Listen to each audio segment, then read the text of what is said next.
Hi everyone, Aimer back again for another Mission Impossible episode review.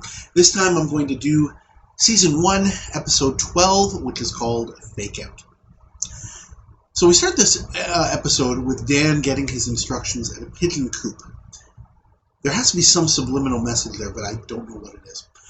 The mission is to force drug lord Anastas Poltroni, aka Ted Carson, to flee his safe hiding spot in some country to another country that will extradite him for trial. This time, Dan selects Barney and Cinnamon to go with him. This is one of the few episodes that doesn't have Martin Landau in it. The team discusses how Carson continues to run his syndicate by using local people as runners and doing other tasks, and they'll have to steal some of his heroin in order to lure him as part of their plan. So Barney starts this episode off as a zookeeper, or zoo staff. He sees Poltroni's henchman Hidalgo hide something in the python cage at the zoo, but is overheard when he tries to go check it out. He has to fight Hidalgo off amongst the animal cages, and the poor henchman gets tossed in with a polar bear. This is obviously a very hot country, but they have a polar bear at the zoo. Whatever. Okay, the henchman's package ends up being a machete, with Barney very glumly realizing that it's designed to be used on the poor python, who is apparently the drug mule. Moving on. Cinnamon goes in as a vacationer, Sam's husband, and she naturally catches Poltroni's attention. They have dinner, and then adjourn to her room for drinks. Poltroni is very gregarious, boorish, misogynistic. Not a guy you want to hang around. Poor Cinnamon has to listen to his banter as he goes on and on. He makes a pass at her, and it goes kind of weird for a bit, but then she decides to change into something more comfortable. I really kind of don't get what's going on here. If it were a normal situation. Before things go too far, Dan arrives as the jilted husband, and he threatens to kill Poltroni. After some negotiation, he decides to take 20 grand to overlook the situation. Poltroni is able to take the gun away from Dan, and he chastises the two of them for pulling such a pathetic racket and shakedown job, and he warns them to get far away from him. Barney enlists the help of a local guy who is constantly berated by Poltroni and can't wait to be rid of him, to assist with the plan. Barney sets up the heroin outside Poltroni's room window, calls the police to search for it. They find it fairly easily, and the cops arrest Poltroni.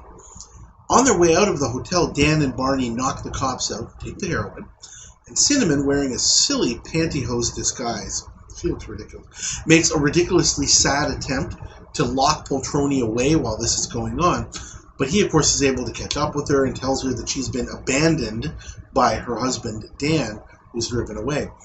Poltroni roughs her up a bit and forces her to take him to their planned hideaway. There's a standoff between Poltroni and Dan, with Cinnamon helping Poltroni find the drugs, and she figures she wants to be on the winning side here. As soon as he gets his stash, police sirens and lights are heard and seen outside. Dan is shot, looks really lame, and Poltroni runs off with Cinnamon in his car. The police were a tape played by Barney, of course, but he and Dan put on uniforms and chase after Poltroni.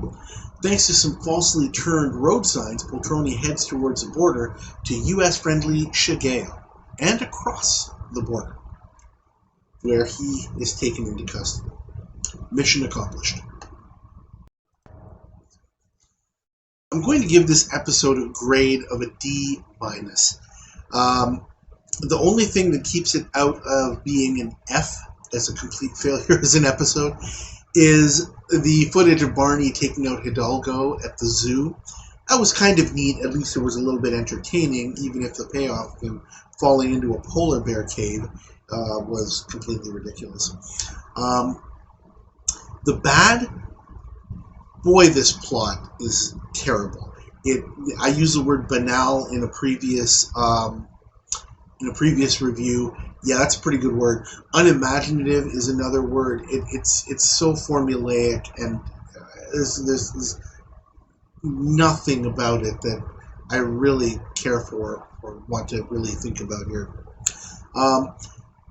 And the thing that's really, really bad, okay, Lloyd Bridges is a prolific actor. He's a good actor. But from watching this episode, you absolutely would not think so. I don't know how else to say it. He just sucks out the joint here. It's bad. His tough guy act is terribly pathetic. I just want him to shut up every time he started talking, and he's in almost every scene. So that makes this one really, really difficult to sit through. I really don't have anything else to say because there really isn't much else to this episode at all. And that's really what makes it one of the worst episodes that they shot. You can chalk it up to the whole experimental thing, whatever, might have been for budget reasons, I don't know, I don't care, it's just not a good episode. If you disagree or if you agree, I'd love to hear your thoughts in the comments. Please like this video and also subscribe to my channel.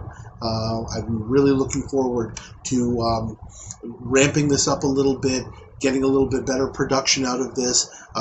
Your support can help me make that happen. I really do appreciate everyone who watches, and I hope you're having as much fun with this as I am. Thank you, and I'll see you next time.